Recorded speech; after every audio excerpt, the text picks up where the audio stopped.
이른 아침부터 거위들이 절규하고 있다. 그런데 왜 이렇게 거위들이 시끄럽게 울어대는 걸까? 그것은 지금 내가 두부를 준다는 사실을 영리한 거위들은 알기 때문이다. 사흘을 굶으면 남의 집담을 넘지 않는 사람이 없다는 말이 있듯이 거위들은 정확히 3일 만에 두부의 참맛을 알아버렸다. 물론 거위들이 억지로라도 두부를 먹게 하기 위해 사흘간 사료도 주지 않고 굶겼다. 두부를 잘 먹는 거위들의 모습을 지켜보며 나는 30여 년 전 군대에서 훈련받았던 시절이 기억났다. 입맛이 까다로웠던 나는 군대에서 나오는 음식을 도저히 먹을 수 없어서 일주일간 거의 먹지 않았다. 배가 너무 고팠지만 그 맛없는 군대 짬밥을 먹느니 차라리 굶는 게 낫다고 생각했었다. 하지만 정확히 일주일이 지나자 군대 짬밥이 너무 맛있어졌고 나중에는 부족하다는 생각까지 들었다. 남자는 군대에 갔다 오면 철만 드는 게 아니라 입맛까지도 변하게 되는 것 같다. 돼지고기를 거의 먹지 않았던 나는 군대에 다녀온 뒤 없어서 못 먹을 정도로 가리는 음식이 없어졌다. 그래서 그런 개인적인 경험을 바탕으로 나는 식성이 까다로운 거위들의 입맛을 바꿀 수 있을 거라 확신했었다. 그래도 나는 일주일 정도 버티다 무너졌지만 우습게도 나약한 거위들은 겨우 3일 만에 무너졌다. 동물들이 두부를 먹는 모습을 지켜보면 그들은 결코 맛없는 음식을 억지로 먹는 게 아님을 알 수 있다. 거위들은 닭들과 달리 큰 입으로 삼키기 때문에 아마도 훨씬 많은 양의 두부를 먹어치울 것이다. 그리고 거위들만큼은 아니지만 우리들도 나름 최선을 다해 두부를 먹어치우고 있다. 너무 맛있게 먹는 녀석들의 모습을 보면서 나는 왜 순두부찌개가 먹고 싶어지는 걸까? 그런데 아쉽게도 거위들은 두부를 좋아하는 만큼 콩비지를 좋아하는 건 아니다. 그리고 문제는 두부 공장에서 쉽게 얻을 수 있는 건 콩비지이지 두부가 아니라는 것이다. 어떻게 하면 거위들이 콩비지를 두부처럼 잘 먹게 할 수 있을까?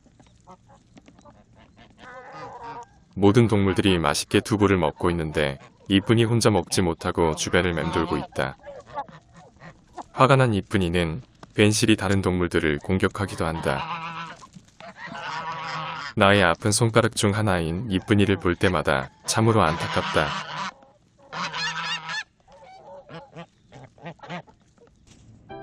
어느 정도 시간이 지나면 배가 부른 거위와 오리들은 물놀이를 하거나 휴식을 취하러 간다.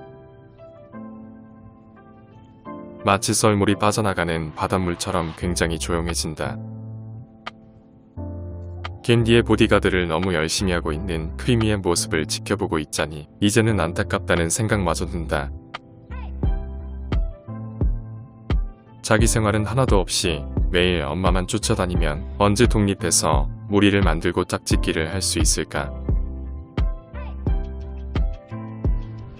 앵두!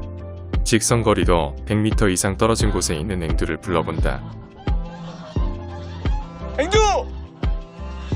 내가 이것을 하는 이유는 앵두가 얼마나 충성스럽고 사랑스러운 고양이인지 자랑하고 싶어서이다. 물론 나는 이것을 하기 전 앵두와 어떠한 사전 모의도 하지 않았으며 그냥 즉흥적으로 하는 것이다. 강아지도 아니고 집사가 부른다고 뛰어오는 고양이는 과연 세상에 몇 마리나 있을까? 잘했어. 아이고 잘했어. 일반적인 고양이들과 달리 나와 앵두는 진정으로 교감을 하는 것 같다.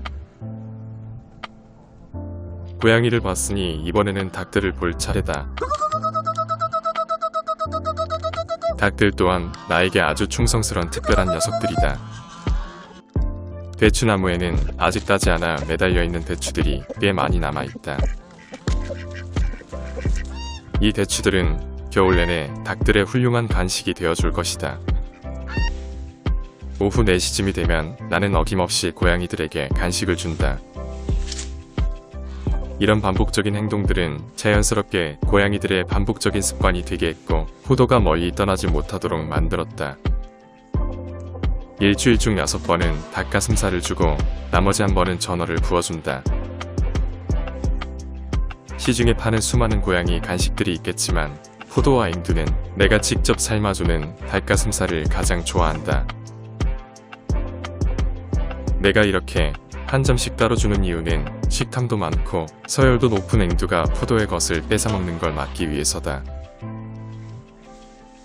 설마 앵두가 간식 때문에 나에게 충성을 다한다고 생각하지는 말아주길 바란다. 이 간식들은 고양이들을 사랑하는 나의 진정한 마음이지 결코 뇌물이 아니기 때문이다. 오후에는 닭과 오리, 거위들의 간식으로 콩비지를 준다. 그것도 아주 많이. 이는 두부 공장에서 내가 원하는 만큼의 콩비지를 얻을 수 있기 때문이다.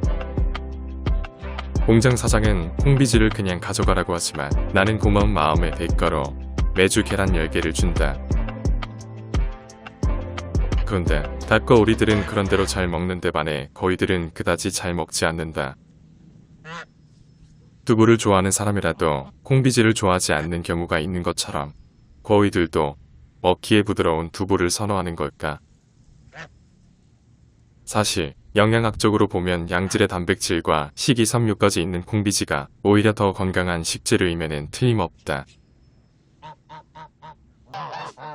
거위들이 콩비지를 잘 먹게 하기 위해 녀석들이 좋아하는 쌀 찌꺼기를 콩비지 위에 올려주기로 한다. 쌀 찌꺼기의 주성분은 쌀 부스러기와 쌀눈 그리고 벽껍질로 이루어져 있다. 먹기에는 거친 식재료지만 영양분도 많고 또 동물들은 이런 걸 먹어야 장이 튼튼해진다. 불현듯 동물들이 콩비지와 쌀 찌꺼기 모두를 잘 먹게 된다면 이것은 단순한 간식이 아니라 훌륭한 사료가 될 수 있다는 생각이 든다. 거위들은 지금 콩비지보다 쌀 찌꺼기를 더 선호해서 찌꺼기만 골라서 먹지만 두 가지를 잘 섞어 놓는다면 어떻게 될까? 유튜버를 검색해서 콩비지와 찌꺼기를 활용한 건강한 사료를 만들 수 있는 방법을 연구해 봐야겠다. 앵두가 안 보일 때 잽싸게 포도에게 간식을 준다. 아, 그 차 어떻게 알고 왔어? 아, 네 정말. 나는 요즘 떨어진 포도의 자존감을 높이기 위해 노력 중이다. 한때 서열 1위 고양이였던 포도는 앵두의 기세가 너무 높아지면서 앵두의 눈치를 보며 산다. 그래서 생각해낸 제일 좋은 방법은 포도를 많이 이뻐해줘서 녀석의 자존감을 높여주는 것이다. 어릴 때는 정말로 친했던 포도와 앵두가 다 크고 나서 서로를 경쟁 상대로 생각하는 것 같아 안타깝다.